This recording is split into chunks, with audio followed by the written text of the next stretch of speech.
Get ready to take a flamethrower to the official narrative and learn what the elites don't want you to know. You're listening to The Tom Woods Show.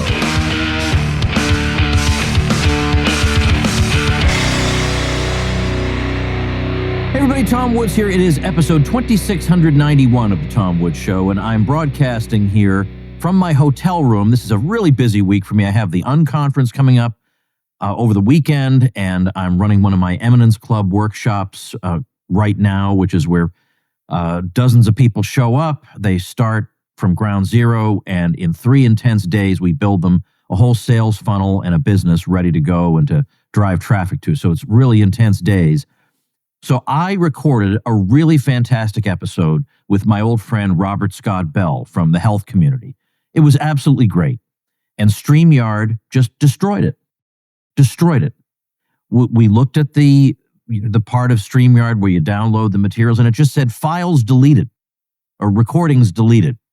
Recordings were deleted, I think is what it said, which I love the passive voice. I didn't delete the recordings, so I don't know what you're talking about. It's like mistakes were made. So here's a guy I've known for 15 years. I've been meaning to have on all this time. I finally have him on. And StreamYard, for no reason, just returns errors and destroys the files. So that's a little bit disappointing, and I am crushed and devastated. I will get Robert back on. I will make a donation to his favorite charity to make up for the loss of his valuable time. However, in the meantime, I have this episode for you, which is my appearance on Mike Adams's podcast, The Health Ranger Report. Mike Adams is a great guy. I got to know him mostly on Twitter because I found that we were practically finishing each other's sentences. So I decided, what the heck, we should have, we should be on each other's show. So I'll get Mike on my show one of these days. But in the meantime, this is the next best thing. Old Woods here on Mike Adams's Health Ranger podcast. So check it out and enjoy. Welcome to the show today, Mr. Woods. It's an honor to have you on. Oh, I'm Tom. Mike, I can't tell you how happy I am to have connected with you after all these years. I don't know why. It's only a couple of weeks from now that you'll finally be on the Tom Woods Show. This needed to happen. I'm glad we got to meet in person at Ron Paul's 90th birthday. I'm really glad too. And yeah, it seems like we should have been talking much sooner. I don't know why we haven't. I've known, I think I actually met you over 10 years ago at another event in Texas. Oh. I think it was like a 10th Amendment Center event. Oh, maybe so. Yeah. Maybe so. Yeah. But for some reason, we never connected about doing interviews. But here we are today. And wow, what an extraordinary time. Well, I'll say, I think not only do you and I probably have a lot of the same friends, more importantly, I think we probably have a lot of the same enemies. Yeah, probably so. Yeah, indeed.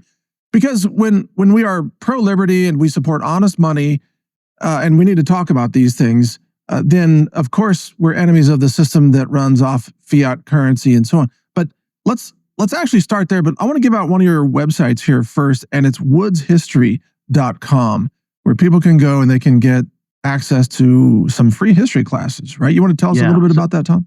Yeah, I mean, obviously we know that there is zero chance somebody sitting in a typical classroom is going to learn U.S. history the way we would want it taught. They're going to learn propaganda.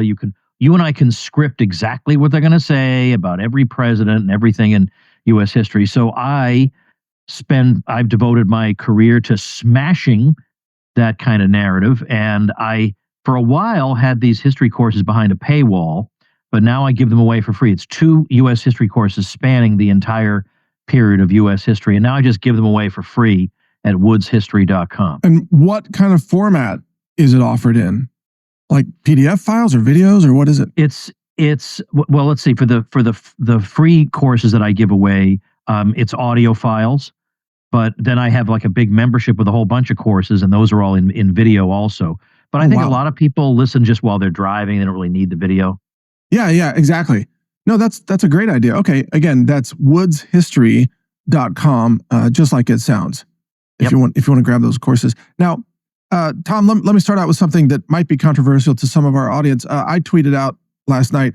I said, you'd have to be an actual idiot to think that when Joe Biden prints money, it causes inflation, but when Donald Trump prints money, it causes a golden age. So what I'm trying to point out to people is that all this fiat currency printing always causes inflation, and it's never going to end based on any president. What's your take on what's happening with the national debt, money creation, and how Trump is handling it versus Biden?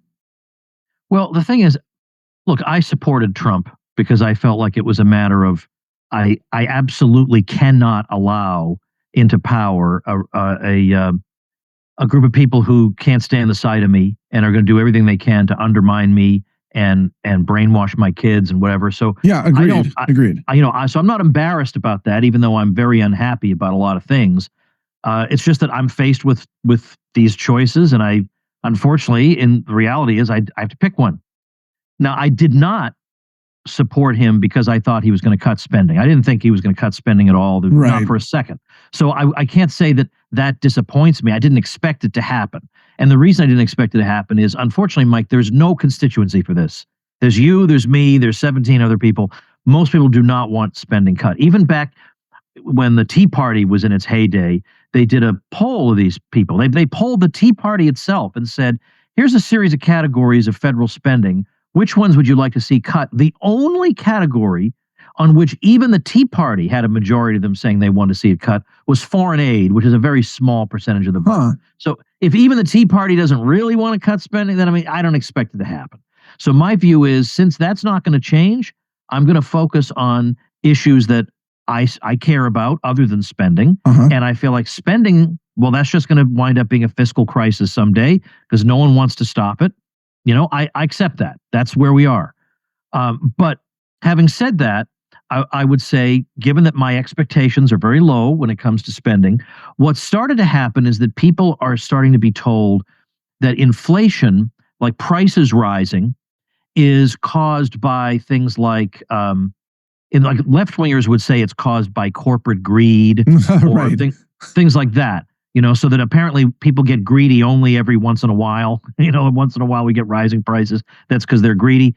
But under Biden, we did see some people, like broadly on our side, starting to kind of get the idea that maybe the Federal Reserve creating money has something to do with the prices. But now we're starting to hear, well, it's high energy prices cause inflation. Like everything we can do to distract attention from the Fed. And the thing is, I understand why people think high energy prices cause inflation, because energy is necessary for everything. So if energy prices go up, that pushes all prices up. I get that sounds plausible. The reason that's not correct is, if you didn't have a Fed creating a whole lot of money, what would happen is energy prices would go up, we'd spend more money on energy, and then we'd have less left over to spend on other things. And so that would push those prices down, and it would just all be a wash. So how are energy prices able to go up, and yet all the other prices still go up? It's because all the money's being pumped into the system.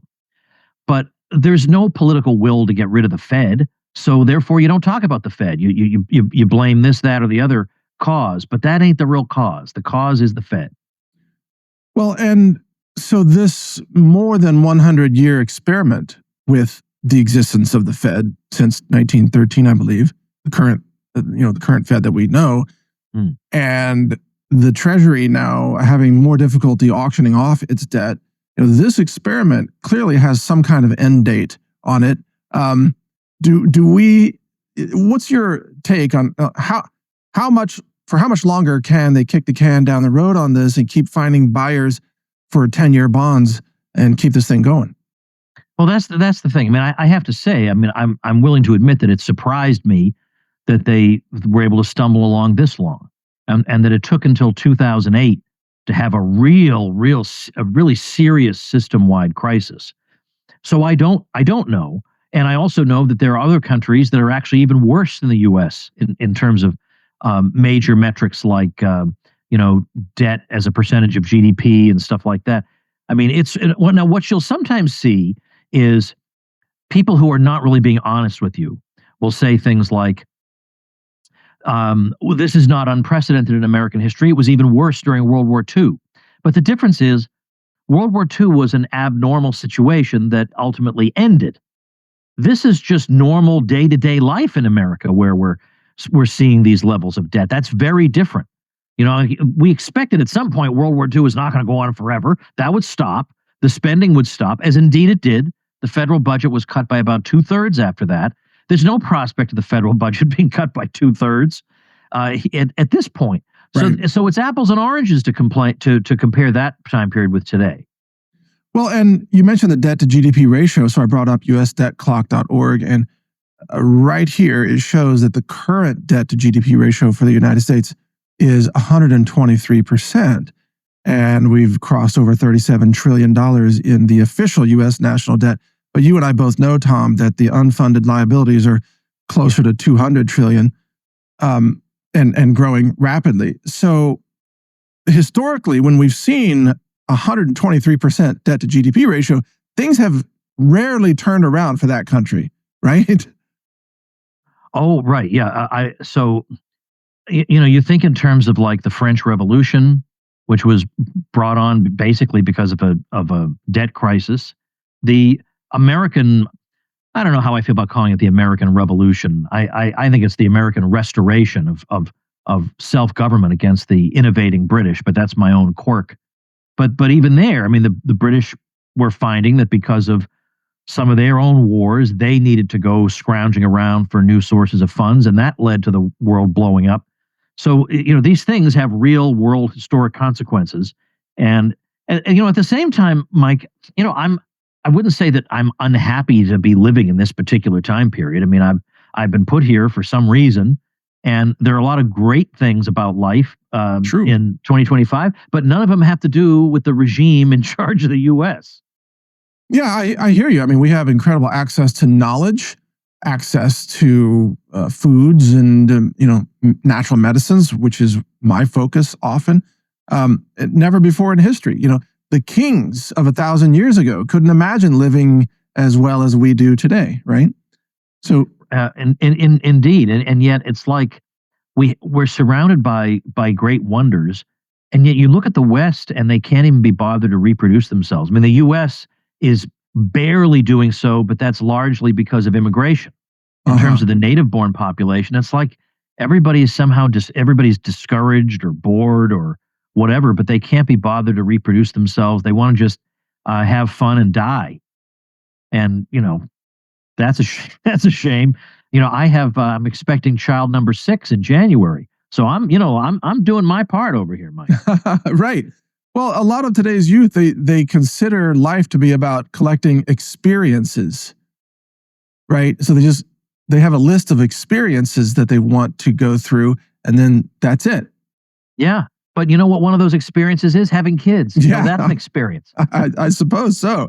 Now, but you talk about history on your website, tomwoods.com. You say history departments have been captured. Of course, it's absolutely true. But I want to ask you, for our audience here, what are a couple of the biggest lies that students are taught about history in our universities, especially? Well, I'm very happy to answer that. But I want to start by saying that a lot of the misconceptions are the big picture, are like the vibe of the classroom, which is that the U.S. federal government is populated by wise, public-minded people who are just trying to pursue the common good, and they're here to make things better, right. And they want us to look forward to a great, wonderful, progressive future. But on the other hand, we have stupid, backward people who don't want them to have that much power, who would rather see power more dispersed among states and localities, and people who, for example, during COVID, wanted to shackle our wise public servants who were simply looking to improve our health and protect us against a deadly pathogen. So we have wise, well-educated elites on the one hand, and stupid, backward rubes who hate science and hate knowledge, who are obstinately trying to throw monkey wrenches into the works of the wonderful plans these people have for us. I think we all recognize that narrative. We've all heard that implicitly at one time or another. It is the backdrop of every New York Times article, every CNN spot. Yep. All takes that for granted. And once you start to see that ain't so, then real learning can take place. Because I mean, think about it. When I look at even the headline, you notice that even the headlines on, let's say, most of these mainstream news outlets, even the headlines are propaganda before I even get to the article. Yeah. Just the way they frame it is propaganda. So then you think, well, if the headline and the article are propaganda, or they're leaving stuff out that they never even mentioned, which is half the problem. It's not even always that they're lying in what they say. It's what are they omitting? So we have that problem. Well, where does our history come from? It comes in large part from these headlines and these articles. That's right. And so it suddenly you realize, well, wait a minute, if I don't trust any of the headlines, then why am I trusting the compilation of headlines that basically makes up the typical textbook? Hey, everybody, you've heard me talk about crowd health, and I don't just talk about it, and I don't just advertise for it. I actually use it myself for my whole family. And several of my mastermind guys, who are the best and the brightest in the woods world, swear by it too. Nobody's thrilled with their traditional health insurance, and it's rarely clear what's going to be covered and to what extent and all the rest of it, and what it's going to cost year to year. It's all nuts. Well, enter Crowd Health, the health insurance alternative, and their brand new Black Swan membership. We're talking health care for under $100. You get access to a team of health bill negotiators, low-cost prescription and lab testing tools, as well as a database of low-cost, high-quality doctors vetted by Crowd Health. And what if something major happens? You pay the first $15K, then the crowd steps in to help fund the rest. It feels like the options we used to have before Obamacare messed everything up. And of course, you'll join the crowd, a group of members just like you who want to help pay for each other's unexpected medical events. Black Swan moments might be rare, but good health insurance alternatives shouldn't be. Get started today for as low as just $80 per month for your first 3 months by using code WOODS at joincrowdhealth.com. Crowd Health is not insurance. Opt out. Take your power back. This is how we win. Joincrowdhealth.com, code WOODS. Really, really good point. And that description you just gave there also applies to the entire history of the climate change narrative. Yeah. It's been exactly the same, that, oh, if you don't believe in climate change, then you're anti-science. Yeah, and you're stupid. Right. And yet, I'm an actual published scientist. I own a mass spec laboratory, and I know enough chemistry to know that plants need carbon dioxide for photosynthesis.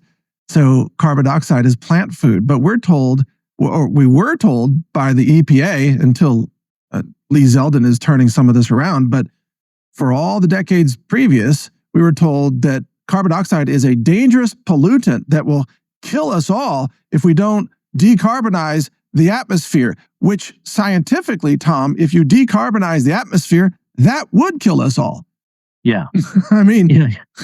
Exactly. Well, I guess, so another one of the big picture things that's wrong is we're led to believe that when there's a crisis, like let's say it's the Great Depression or the recession of 2008 or 9/11 or COVID, that what's happened here is that the U.S. government was an innocent bystander. It was just standing there, and out of the blue, these things occurred, and most of them are probably our fault, because, for example, apparently, if you have freedom, a housing bubble just naturally occurs and has no cause. And so the government has to step in and correct all the stupid things we dumb rubes did. And so the impression then is that when there's a crisis, that's when we most need, the wise public servants to take charge. But unfortunately, during these crises, again, we have these backward idiots trying to shackle them. But for example, over the past 20, 25 years, I have heard on 3 major occasions, I wouldn't want to be a libertarian nowadays. So I heard that at 9/11. I wouldn't want to be a libertarian today because don't you know we need to go and crack some skulls. Or in 2008, I wouldn't want to be a libertarian today because we need to engage in bailouts to help these failing institutions.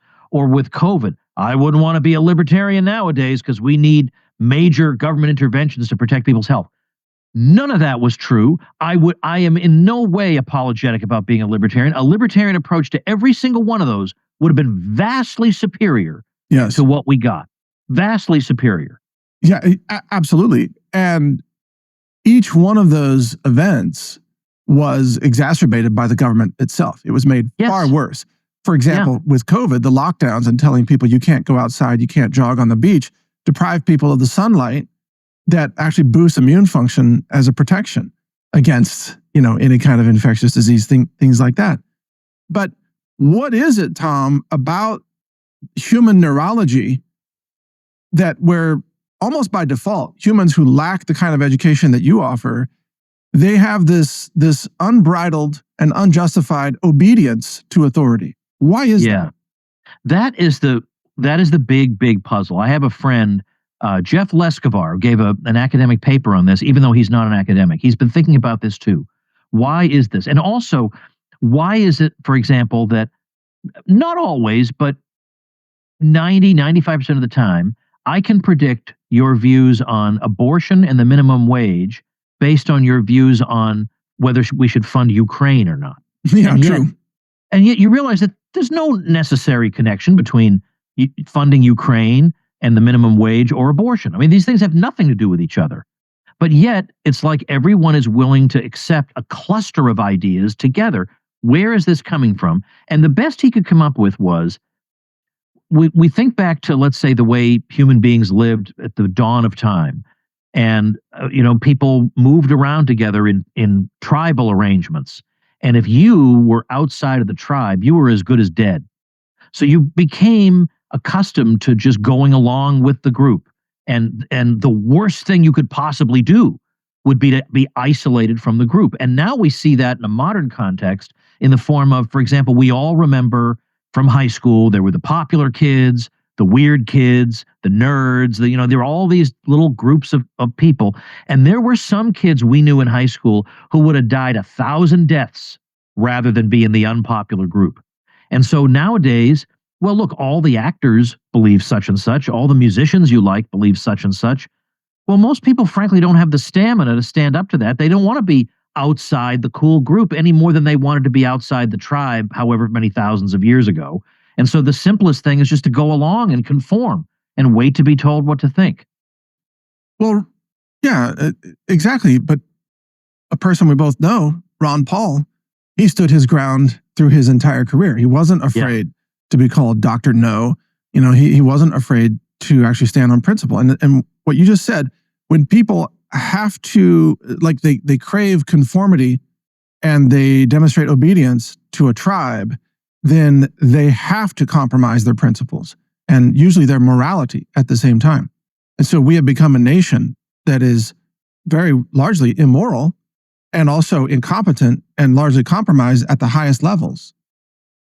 I would say, though, that a factor that aggravates this, and I don't mean to sound like I know this will sound like a cliche, but there's a sense in which social media is aggravating this, because in the old days, we didn't know really what every single person's opinion was on every single issue under the sun. And moreover, we as individuals did not feel compelled to immediately have a comprehensive view of every single controversy. But now we live in a world in which instantaneously I know that such and such person thinks this, the other person thinks this, the other person thinks this. So the easiest thing to do is just jump on particular bandwagons, to wave a particular flag emoji, in your account, and so I think this kind of thing solidifies. And now there are good things about being interconnected. It meant that during COVID, for example, we could, even though there was censorship, we could still find people who disagreed, and it would have been harder to find them in 1958 when it was just 3 television channels. That's true. So there are good things about it, but I also think it drives this kind of crowd think in a way, in ways that are unhealthy. Well, yeah, absolutely it does. And also especially among younger people, because it takes time to mature your own thinking and, to test out theories. It takes time to leave the popular tribe. And, you and I are of an age where we've lived long enough to learn this lesson. But when I was in college, I wasn't politically active, but by default, I was watching CNN because it was on. I thought Bill Clinton was a pretty cool cat because he played the saxophone, right? So I didn't know anything about economics. I didn't know, it's funny because I was studying economics, but I was being taught the university version of supply-demand curves and subsidies and et cetera. nothing about the real world. So I had no way at that time to even have opportunities to expand into my own thinking. It just took time. Did you have a similar experience, or what was yours? Well, I was very influenced by my father, who's deceased now. But when I was growing up, he was like a Reagan. I wouldn't say he was a Reagan Democrat, but he was like a working class Reaganite. And I remember him, and he was at that he hadn't finished high school, but he was deeply aware of that, and I think it bothered him. So he was always reading. He was one of the most informed people I knew. Well, one day I found him reading Candide by Voltaire, and I said, "Dad, enough's enough here. You have nothing more to prove. Like, we get it. You know a lot." But he would tell me he would tell me about the history of communism and the ways in which the American left made excuses for or covered up atrocities. And this just blew me away. So I just knew right away as a teenager, whatever I am, I could never be a leftist. I could never be part of a movement that did that. Wow. But I was still like kind of middle of the road Republican. Like, we need some public spending on such as, like, I was terrible on a lot of things. But I went to college, and the very first event we had for freshmen to get to know each other, I met a guy, another freshman, who told me, "You should read a book called Modern Times by Paul Johnson." And it's a history of the world from the 20s to the 80s. That includes the U.S. And he says his material on U.S. history is going to show you that the so-called great presidents were typically not great, and the so-called bad presidents were actually pretty good. And I thought, "Oh, that sounds intriguing." If that's the truth, I want to know about it. Now, I was at Harvard, which, again, it's not my proudest moment, but I was there. And that tells you a little something, that I was a nerd. And if you tell me to go read an 800-page book, I'm going to just do it because you told me to. And when I read Paul Johnson's Modern Times, it solidified that I can't ever be a leftist. It spends a lot of time talking about the unbelievable atrocities of the 20th century and the roots of them. But yeah, I did read those chapters on U.S. history, and yeah, I guess I did have an upside down understanding of it. So it was fortuitous that I happened to be born into a family, where I had a dad with his head screwed on right.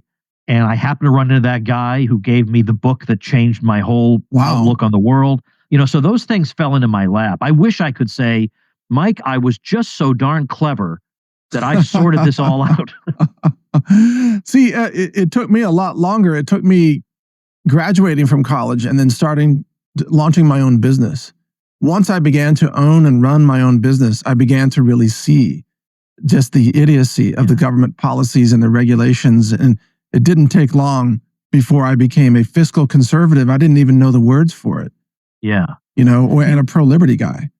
Do you mind if, just for one question, I put the interviewer hat on and ask you something? Please.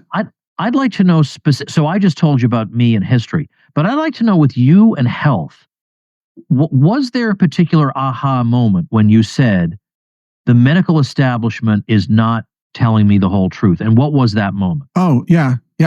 Well, understand that back in those days, I was significantly overweight, borderline type 2 diabetic, and was suffering from chronic pain.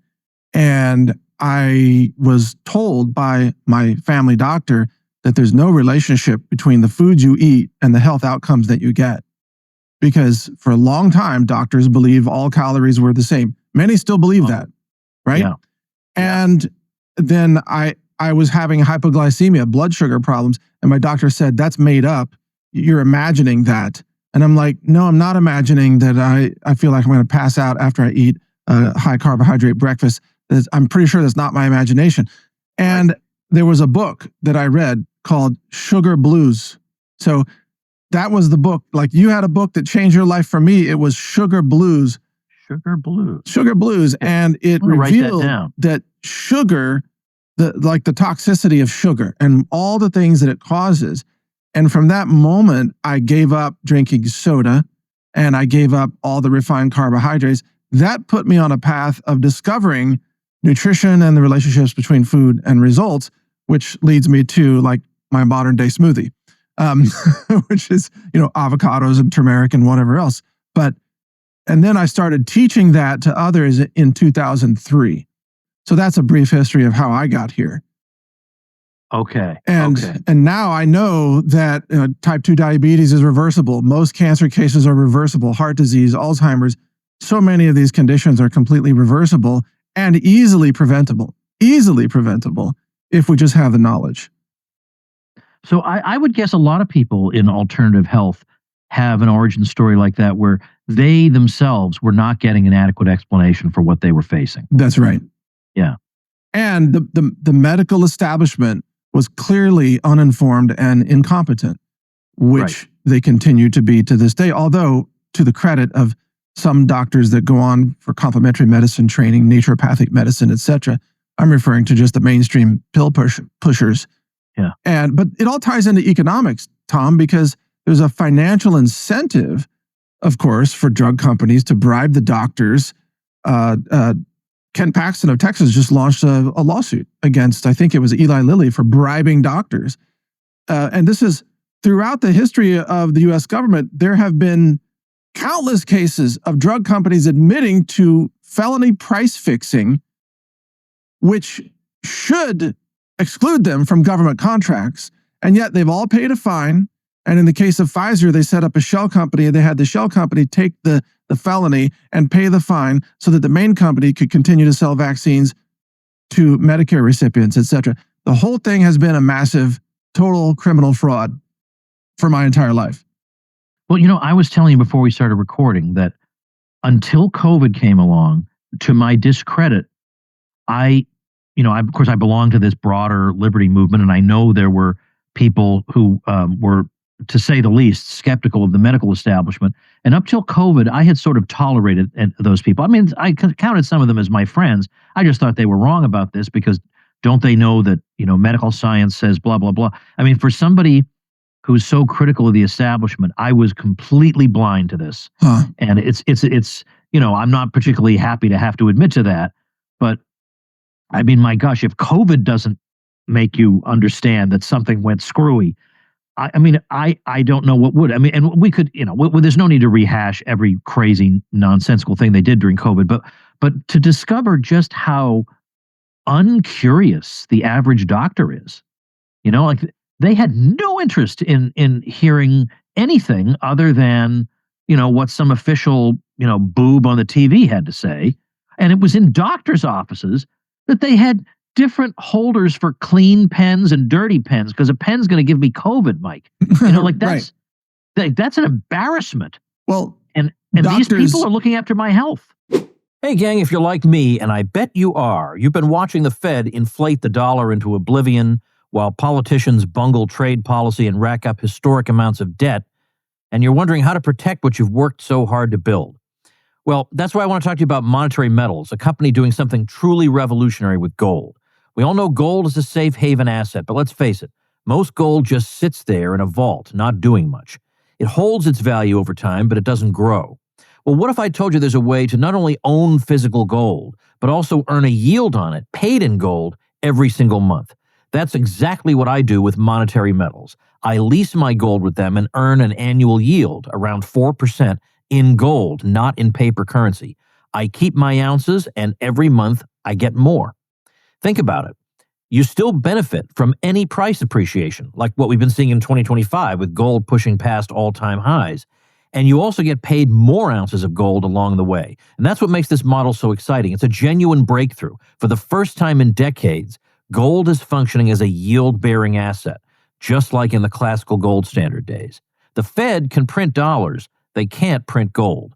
It's time to start growing your wealth in ounces, not just hoping for the best with fiat. Go to monetary-metals.com/woods to learn more and see how you can start earning a gold income too. That's monetary-metals.com/woods. They themselves suffer from obedience disorder. They are obedient to their sources of information, and they are, like you said, uncurious.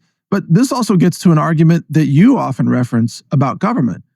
The people assume that an individual, once they step into a government position, they suddenly transform into angels who no longer have any self-interest and are only interested in the greater good of the people.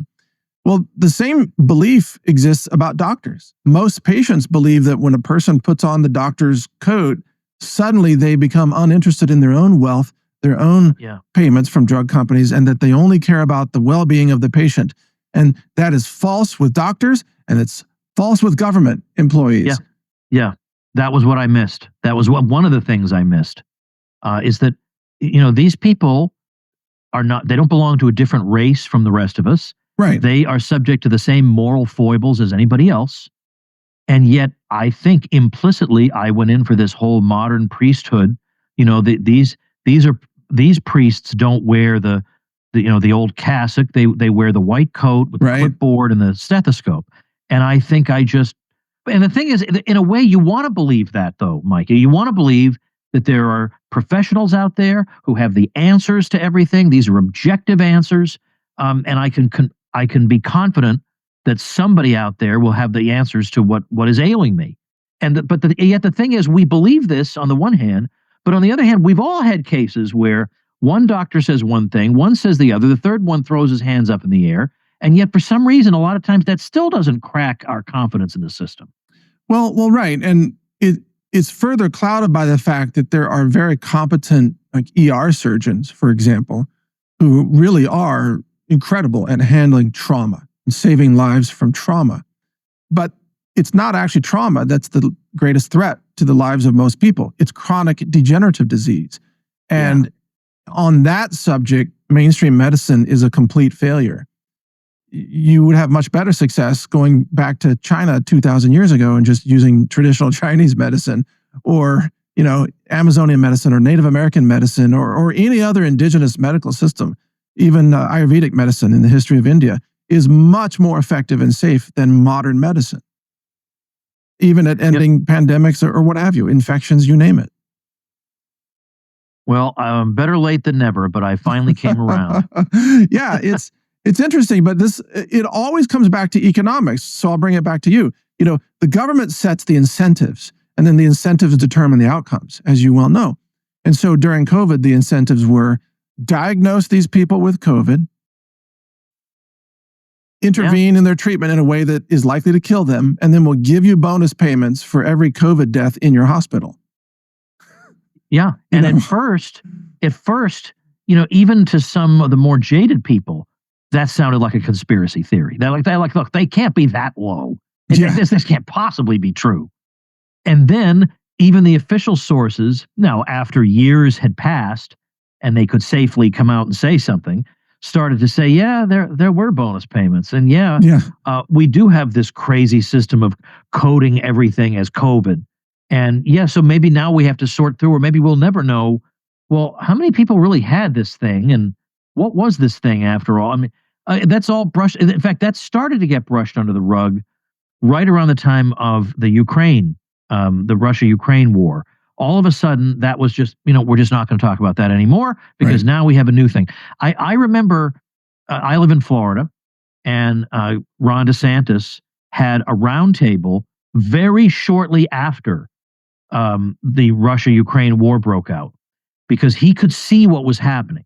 He could see that the establishment was onto a new thing, so we're not going to have to answer for anything. Right. So we're just going to move on. And so he had a roundtable where he brought in, all the sane people, and then he invited a few like so-called influencers like me to come sit in on it and live tweet it and whatever. And he said, I have this fear that they're going to try to use this conflict as an excuse that, hey, we don't have time. There's a big global crisis going on. We're just going to let all that stuff go. And, even some of my own, now not very many, but some of my own newsletter subscribers, I write a daily newsletter, and even they started to say after a while, okay, you got to let this go. You got to, and I do write about other things. These days I hardly ever talk about COVID anymore. But my point though would be, on some level, we can't let this go. On some level, we have to return to it, because what has been our track record in the past when there's been some crisis and the government screwed it up, and we tried to get the word out about what really happened. Like, for example, what happened in 2008 or the Great Depression or whatever. We tried to get an alternative explanation out there. but we gave up, went on to the other thing, and now in the textbooks, the official government explanation is what the kids learn. Always the case. And so I am very concerned, and I think for good reason, that future U.S. history textbooks are going to tell this story from the Fauci point of view, despite the avalanche of evidence against it. Yeah, well, absolutely, they will. And so we can't shut up about it. Right. And this is why I'm an advocate of decentralization of knowledge, which is a libertarian principle. And that's why, like, our AI engine has been trained on a lot of information that's aligned with Ron Paul and with you and with natural health, et cetera. But in fact, I really wanted to ask you this today. I want to ask you about the economics of the post-human labor era, or the post-human cognition era, that is rapidly arriving. So we now have very competent AI reasoning models that are beginning to actually replace, desk jobs, agentic AI. And even in my own company, we have deployed AI in a way not replacing humans, but making them far more effective at their jobs. I could give you examples if you want. But a few years down the road, we're going to have a lot of labor, AI robot labor coming online. One of my employees was just in Beijing at the robot conference there, and it's very, very advanced. This is coming in to warehouses and commercial settings soon. What do you think the implications are going to be for humans as both cognition and labor are automated with machines? It's a legitimate question, and I know that there are people who will say, well, look, we've been through major transformations before, like the Industrial Revolution, and that turned out well because we all have a better standard of living, and all these other things. We have more living space per capita, and all these good things have occurred because of that.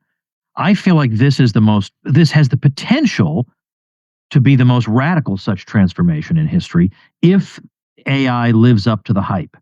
Now, there are some people out there who are starting to say the claim that AI is going to get better exponentially may actually have been an overstatement.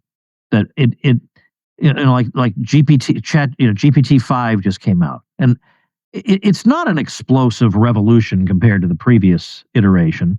So some people are wondering if maybe it's been oversold. I don't know how to adjudicate that because I'm not knowledgeable enough. And unlike most people on social media, I don't take dogmatic positions on things I don't have enough knowledge about. Then you don't belong on the platform, obviously. Exactly. I have no business trying to be a quote influencer, which is good because that sounds like a death sentence. I would hate doing that.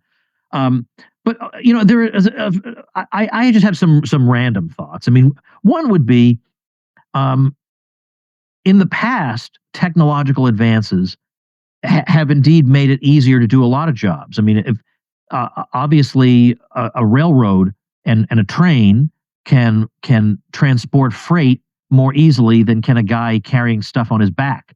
And we would all admit that if it means that a few people carrying stuff on their backs have to find some other kind of work, that's a small price to pay for the huge improvement in human welfare that comes about because of the train. I understand that. But if this stuff really is as flexible as they say, then you wonder what is life going to look like.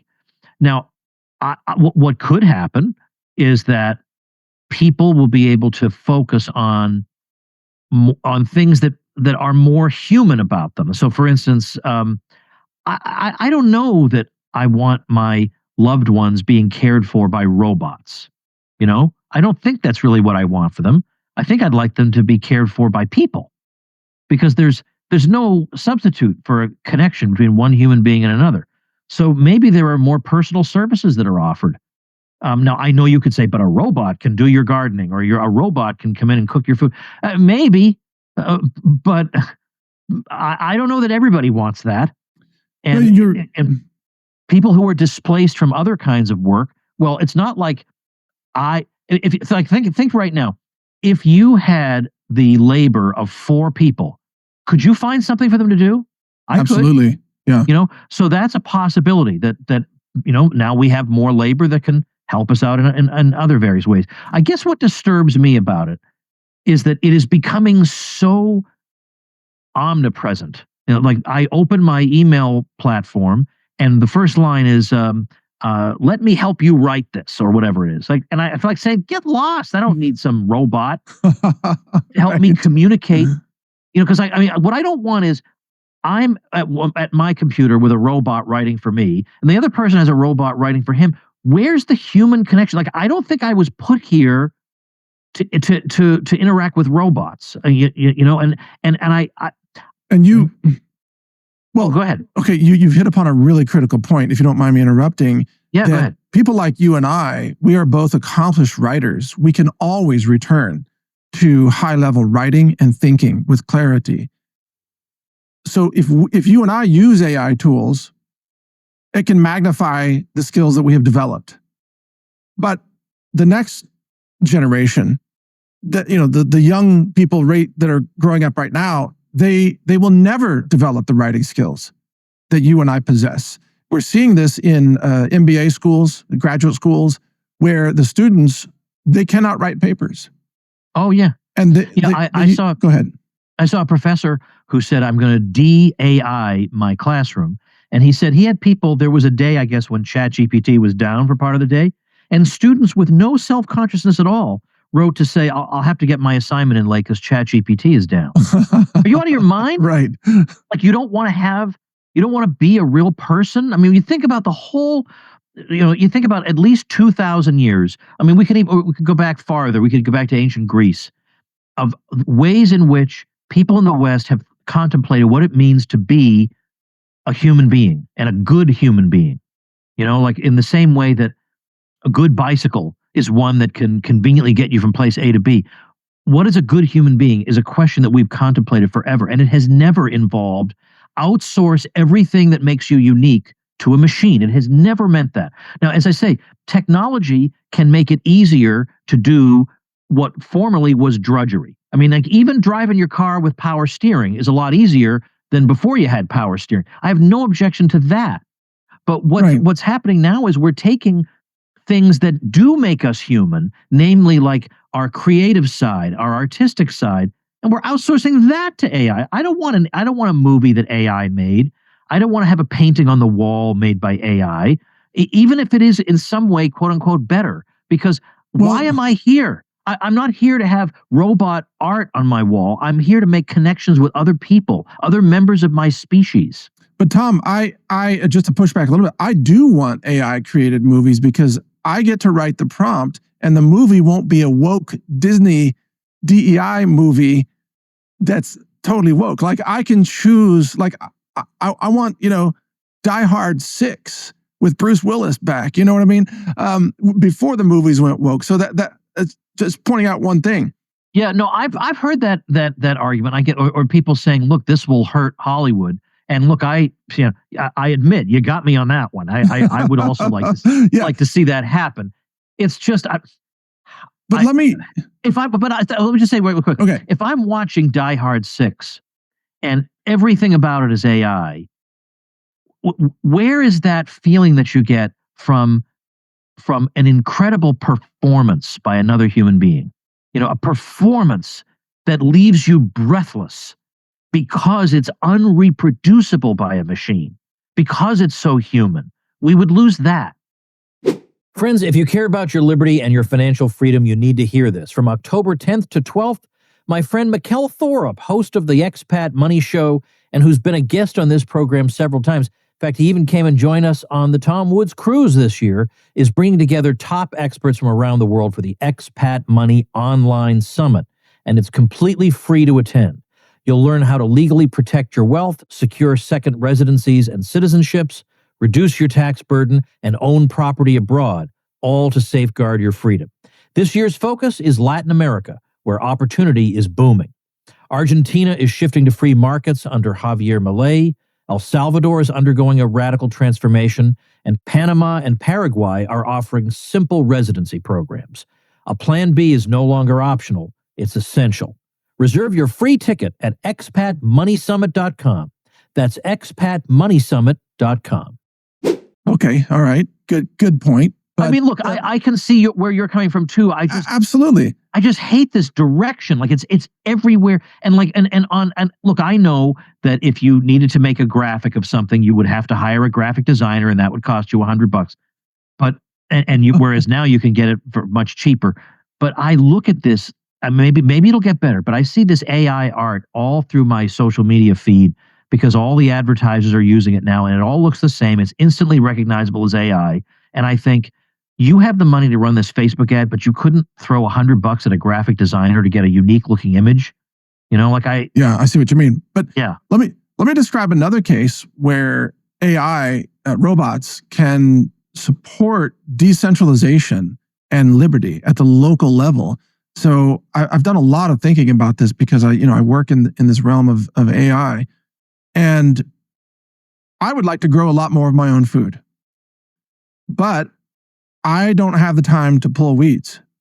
Yeah. I don't have time to move dirt around with small shovels. If I had a weed pulling robot, this is on my top 10 list of things that I want to see.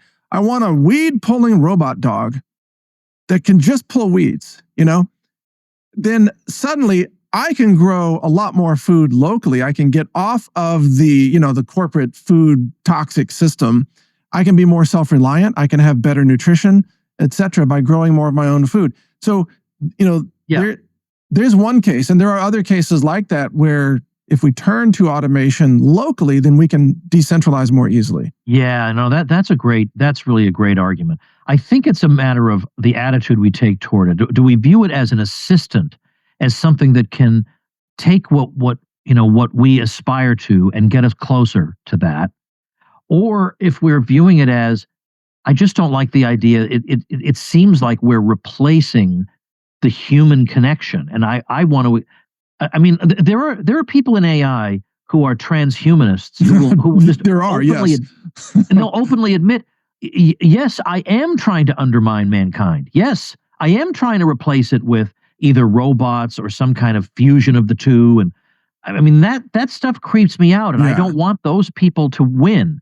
If sensible people were behind this, then I would be more likely to view it as benign. Well, and I was just interviewed by the Epoch Times for a story that they're doing on how, especially young men, are now forming relationships with AI chatbots. Yeah. And apparently there's a whole industry of AI chatbots where they'll present like an avatar, a young female character that then the young human male, falls in love with and has a relationship with all kinds of sexual innuendo as well. And as a result, that young male is not having human relationships. They're in love with a machine. Right. And so that's what I'm like. I have no problem with your robot that pulls weeds, because that gets me closer to some really good outcome, which is good, fresh, locally produced food. But this thing, like there's no one should be aspiring to this. Nobody says, I hope someday you meet a great chatbot that can substitute for a woman. Right. Right. Exactly. Yeah. No, there's a farm girl chatbot. Apparently, I was told by the editor that interviewed me. There's like farm girls. There's like a Japanese girl. There's these other girl characters that are all just fictional avatars, but they remember everything that you said to them. So their context window is millions of tokens, is what that means in tech. But they remember everything that you ever said, so they can always reference a previous conversation from months ago. And these young men, their lives become totally absorbed into the female chatbot, the fake female. Yeah. That is wild. I mean, there are parts of this world I know nothing about. I mean, I had heard a little bit about this, but I didn't realize that you had all these possibilities. So in high school, my favorite subject, believe it or not, was math. It was not history. It was the subject everybody hates, but I love it. And so I have a very mathematical way. Like, I like solving puzzles. That's why I liked math. Yeah. And in a way, that's why I like economics, because in a way, that's also a question of solving puzzles, trying to understand things. So it's very unusual for me to have a subject like AI, where my position is not very clear. And I mean, my position on AI, as you can see, is very fuzzy. Like I'll admit, you have a good point. But I'm still worried about that. It's not like cut and dried, like I'm against the Fed, period. Right. I'm against the war machine, period. This, I'm still trying to think it all through. Well, me too. Yeah. Yeah. And there, like any technology, there are positive use cases, like I just mentioned, for decentralization, but there are a lot of negative use cases. And there's also the weaponization of AI, where you have systems like, Palantir is out there, where they can use AI analysis of your metadata in order to extract information from you that you didn't volunteer, or even psychological profiling that's very accurate with AI. And it's an invasion of the privacy of our thoughts in a sense, but it's just based on your search queries, and it's based on the websites that you visited. It's based on this, and then they can extrapolate intimate details about who you are. In the past, when we would hear about NSA spying, one of the problems that they had was the sheer amount of information they gathered made it so unwieldy that what they could do with it was limited. But this solves that problem. It does. Because you're dealing now with something that can process huge amounts of information. The question is, and again, I'm not informed enough to know, the issue here is the electricity problem, is the powering of it, because there are companies that have invested huge amounts of money into AI and gotten very pitiful returns. And a small part of that has to do with the energy costs associated with it. Maybe they'll get to a point where they overcome that, but maybe it will turn out that they've overpromised about this technology. It's too early to say.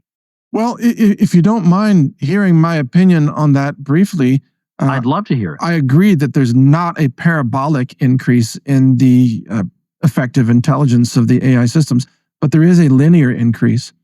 And that linear increase is very steady, and it looks like a straight line to me in terms of the functional IQ of the AI agents. And the power, most of the power goes into training the models, but not running the models. So once the models are developed, which does require an enormous amount of power, and you're right, the US is trailing far behind China in terms of total power output. US is less than half of China at this point. It doesn't matter how many nuclear power plants we build, it's not going to compete with China, because China's building coal-fired power plants because China didn't sign on to the climate cultism lunacy. But running AI models is very energy efficient. And I even had a guest here in studio. We were running one of our company's AI models locally on a Google Pixel phone. It's like running the model on the phone, and it was fast. And I was blown away. So you're going to see what we call edge models. See, this is another scary part, Tom. You're going to have AI embedded into people's, glasses and clothing and helmets and everything, where they're not going to go out in the world just with their own eyes and ears anymore. Everything's going to be AI augmented all over their person.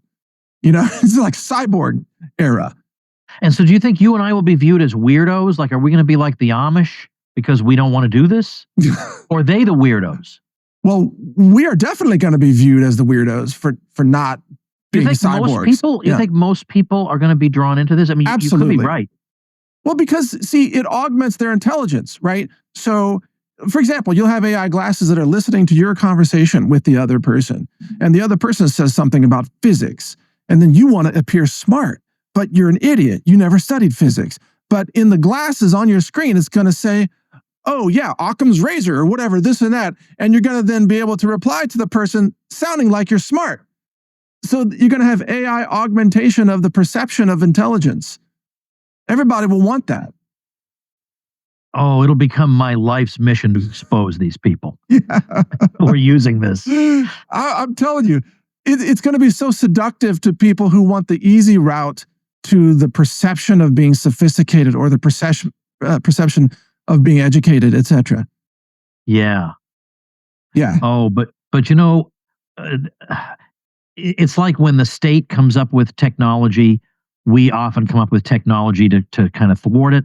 And I wonder if alongside this technology, some scrappy entrepreneur will produce some kind of technology that can instantly detect that you're being a jerk like this and expose you. Because I will invest in that.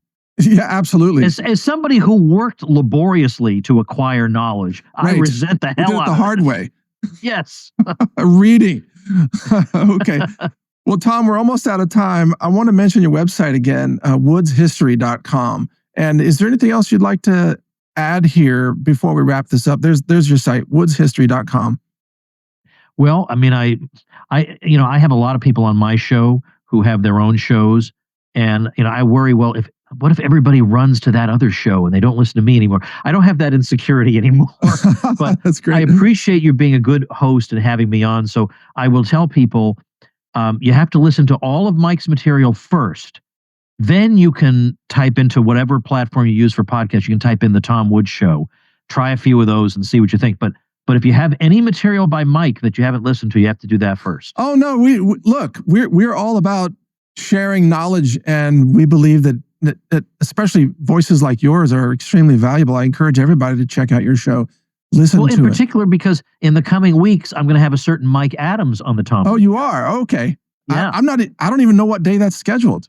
It's on my calendar somewhere. It's in a couple of weeks. Okay, great. Well, I look forward to that. And then you can grill me about AI robots or whatever. Right. Okay. All right. Well, until then, Tom, it's been a pleasure to speak with you. Thanks for taking the time today. My pleasure. All right. Take care, Tom. Everybody, that was Tom Woods. A couple of websites, again, woodshistory.com, and then tomwoods.com is where you can find links to his podcast and so on. And apparently I'm going to be a guest on his show coming up soon, so that'll be all kinds of fun. In the meantime, you want to really understand economics and history, then definitely get Tom Woods' history classes that are now free to download at woodshistory.com. You'll learn an extraordinary amount of information, and you'll also unlearn some of the lies that you were probably taught, at the university that you attended or whatever the case may be. So thank you for listening today. I'm Mike Adams here of Brighteon.com, and feel free to repost this interview on other platforms. You have our permission to do so. Thanks for watching today. Take care. All right, everybody, I hope you enjoyed that. Remember, join me for the best vacation of all time with Scott Horton, Clint Russell, and other great special guests. We are going to have a tremendous time. The cruise this year was so good, I legitimately felt bad for people who weren't there. You missed something unbelievable. Well, don't miss the next one. And there's going to be a very special little tiny guest about so big is going to be joining us. So get the details on what kind of cryptic nonsense I'm talking about there at tomwoodscruise.com. I'll see you again soon. Make yourself and those you love less vulnerable to the regime, both mentally and physically. Get more forbidden information at tomsfreebooks.com and be sure to subscribe to the show wherever you listen. See you next time.